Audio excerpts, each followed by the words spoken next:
दोस्तों, क्या आपने कभी सोचा है कि आने वाले सालों में भारत का भविष्य कैसा होगा? 2070 तक जब हम नेट जीरो का सपना पूरा करने की ओर बढ़ रहे होंगे, तब हमारा देश कहाँ होगा? क्या ये सपना हमें प्राकृतिक और विकास के सामंजस्य तक ले जाएगा, या हम और बड़ी समस्याओं में उलझ जाएंगे? आज हम इस सवालों का जवाब तलाशने की कोशिश करेंगे। दोस्तों, एक बार जरा इस वीडियो को देखें, जिसमें आप भारत सरकार नेट जीरो 2070 के साफ साफ देख सकते हैं। नेट जीरो के लक्ष्य को हासिल करने के लिए भी नीतियां बना रहा है।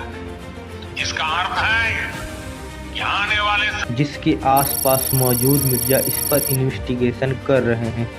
यही नहीं, अमेरिका की सरकार तथा अन्य सरकारों को नेट जीरो का ऐलान करते देख सकते हैं। फॉर एग्जाम्पल, अमेरिका की इस वीडियो को देखिए। We also doubled down on our efforts to tackle climate change. It's really encouraging.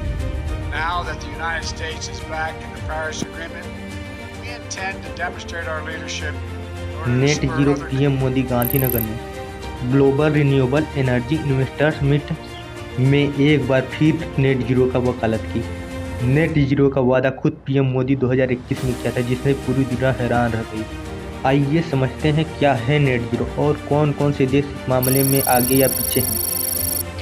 नवंबर 2021 की बात है, नई दिल्ली में जब कॉन्स्टलेड के ग्लासगो में कोप 26 शिखर सम्मेलन का आयोजन चल रहा था। कोप 26 शिखर सम्मेलन, जिसे 26वें संयुक्त राष्ट्र जलवायु परिवर्तन सम्मेलन के रूप में भी जाना जाता है, नवंबर 2021 में ग्लासगो कॉन्स्टलेड में आयोजित किया गया था।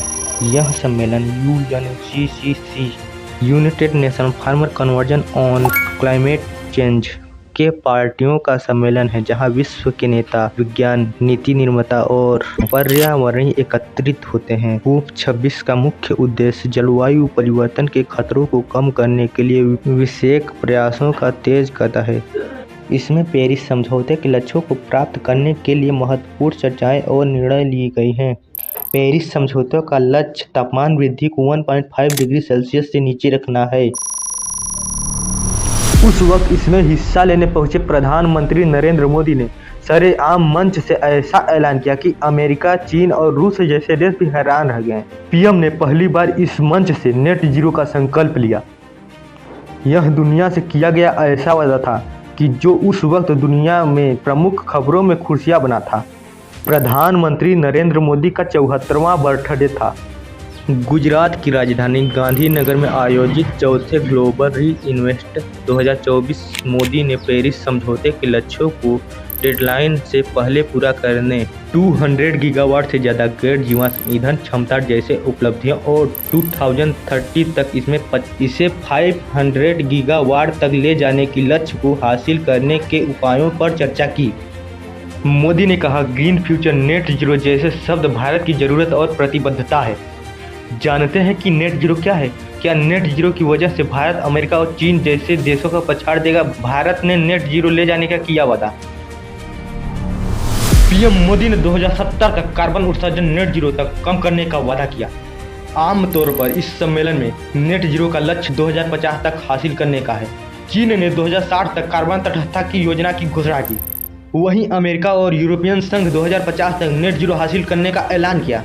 उस चक्र ब्रिटेन के प्रधानमंत्री बोरिस जॉनसन, अमेरिकी राष्ट्रपति जो बाइडेन और संयुक्त राष्ट्र महासचिव एंटोनियो गुटेरेस सहित कई हस्तियों ने जलवायु संकट से निपटने के लक्ष्य बताते हुए लंबे चौड़े भाषण दिए थे।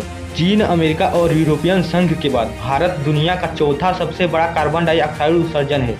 तो क्या है नेट जीरो कार्बन न्यूट्रल बनाने का मतलब? वायुमंडल में कार्बन डाइऑक्साइड, क्लोरोफ्लोरोकार्बन और कार्बन मोनोऑक्साइड जैसी ग्रीन हाउस गैसों की मात्रा में बढ़ोतरी न करना।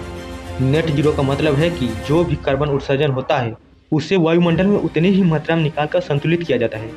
यानी हम नेट जीरो पर तभी पहुंचेंगे जब हम जितना कार्बन उत्सर्जन करेंगे वह उतनी ही मात्रा में हटाया जाएगा।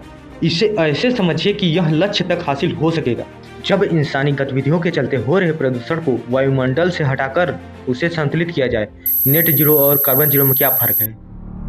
नेट जीरो का मतलब है इंसानी गतिविधियों से होने वाले कार्बन उत्सर्जन को संतुलित करना या हटाना। हम नेट जीरो पर तभी पहुंचते हैं जब हमारी गतिविधियों से पैदा हुई ग्रीन हाउस गैस की मात्राएं हटाए गए कार्बन की मात्रा से अधिक नहीं होती। वहीं जीरो कार्बन का मतलब है कि उसी उत्पाद या सेवा से होने वाले उत्सर्जन से, यानी जीरो कार्बन में कोई कार्बन उत्सर्जन नहीं होता, जैसे कि पवन चक्कियों या सोलर पैनलों में हासिल बिजली। यहाँ पर एक सवाल उठता है, मोदी सरकार के बाद उनके वादा का क्या होगा? क्या अगला सरकार इस पे काम करेगा तो 2070 की दुनिया कैसी होगी?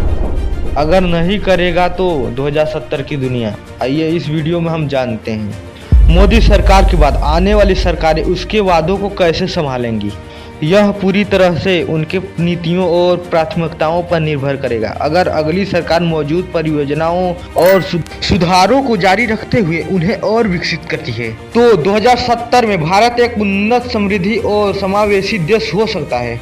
इसमें उन्नत तकनीकी, आर्थिक विकास, बेहतर स्वास्थ्य सेवाएं और उच्च गुणवत्ता वाली शिक्षा का योगदान हो सकता है। वहीं यदि अगली सरकारें इन वादों को प्राथमिकता नहीं देती हैं या नई नीतियां लागू करती हैं जो पिछले सरकार की योजनाओं के अनुरूप नहीं है, तो विकास की गति में कमी आ सकती है। इससे सामाजिक असमानता, आर्थिक चुनौती और पर्यावरणीय समस्या बढ़ सकती है। समग्र विकास और प्रगति के लिए आवश्यकता है कि सभी सरकारें दीर्घकालीन योजनाओं और सुधारों पर ध्यान केंद्रित करें। 2070 के भारत की कल्पना करना एक दिलचस्प और चुनौतीपूर्वक कार्य है, क्योंकि यह कई कारकों पर निर्भर करता है, जिसमें सरकार, सामाजिक जागरूकता और वैश्विक परिदृश्य शामिल है। अगर वर्तमान और भविष्य की सरकारें जल संसाधनों की सुरक्षित और प्रदूषण नियंत्रण पर ध्यान केंद्रित करती हैं तो नदियाँ स्वच्छ हो सकती हैं।